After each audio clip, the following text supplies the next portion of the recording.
सीतापुर के घने जंगल में जग्गू नाम का एक अमीर और घमंडी कौवा अपनी पत्नी जमुना कौवी के साथ रहता था। उसे जंगल के पक्षियों को सताने में बहुत मजा आता था।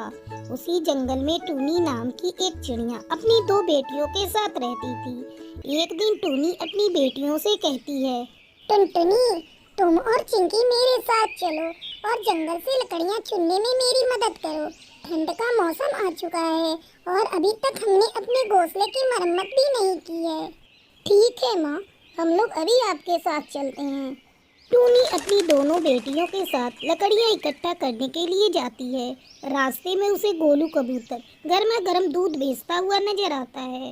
उसे देखकर टुनटुनी कहती है, वो देखो माँ, गोलू अंकल गर्मा गर्म स्वादिष्ट दूध बेच रहे हैं। चलो ना, चलकर पहले दूध पीते हैं, फिर लकड़ियाँ चुनने के लिए जाएंगे। टूनी अपनी बेटियों को लेकर दूध पीने जाती है। गोलू भैया, मुझे 3 गिलास गर्मा गर्म दूध देना। आज बहुत ज्यादा ठंड है, गर्मा गर्म दूध पीने से थोड़ी राहत मिलेगी।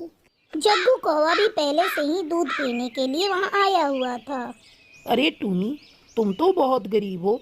तुम्हारे पास 3 गिलास दूध पीने के लिए पैसे कहाँ से आए? मुझे पता है तुम्हारी इतनी औकात नहीं कि तुम दूध पी सको। तुम्हारे पास तो खाने के लिए भी पैसे नहीं होते। तुम कहो तो मैं तुम्हारे पैसे चुका देता हूँ। चुप हो जाओ जग्गू, अपनी अमीरी अपने पास रखो। देख रही हूँ आजकल तुम कुछ ज्यादा ही अपनी अमीरी का घमंड कर रहे हो। तभी गोलू कबूतर जग्गू को वहाँ से जाने के लिए कहता है, जग्गू भाई, बहुत देर से तुम मेरी दुकान पर बैठकर मेरे ग्राहकों को परेशान कर रहे हो। तुम्हें कोई दूसरा काम नहीं है? रोज रोज मेरी दुकान पर चले आते हो। अब जाओ यहाँ से। गोलू, तुमने मुझे यहाँ से जाने के लिए कहकर अच्छा नहीं किया। मैं तुम्हें देख लूँगा। और टूनी चिड़िया, मैं तुम्हें भी देखूँगा। इतना कहकर जग्गू कौवा वहाँ से चला जाता है और टूनी भी अपनी बेटियों के साथ लकड़ी चुनने चली जाती है। शाम को जब वो अपने घर लौटती है तो देखती है उसका घर पूरी तरह से टूट चुका था। हे भगवान, ये मेरे घोंसले को किसने तोड़ दिया? मैं इस ठंड में अपनी बेटियों को लेकर कहाँ जाऊंगी? तभी जग्गू कौवा जोर जोर से हंसता हुआ वहाँ आता है। देख लिया मुझसे उलझने का नतीजा। मैंने तेरे इस घर को तोड़ा है। देखता हूँ तू कैसे इस ठंड में अपनी बेटियों को बचाती हो। जग्गू भैया, ये आपने अच्छा नहीं किया। आप बहुत बुरे पक्षी हो। मेरी हाय तुम्हें लगेगी। माँ, इतनी जल्दी कैसे हमारा घर बनेगा? धीरे धीरे रात हो जाती है।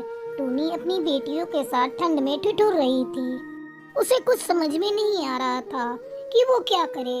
अचानक टूनी की छोटी बेटी चिंकी की ठंड से मौत हो जाती है। चिंकी बेटा, और चिंकी बेटा, क्या हो गया तुझे?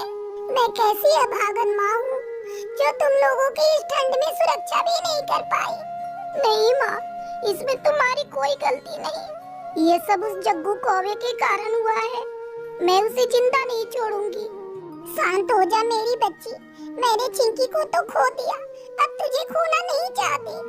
टूनी और उसकी बेटी के रोने की आवाज सुनकर कई पक्षी उसके पास आते हैं और फिर सब पक्षी मिलकर टूनी के लिए एक घर बनाते हैं। फिर टूनी उस घर में खुशी खुशी अपनी बेटी के साथ रहने लगती है।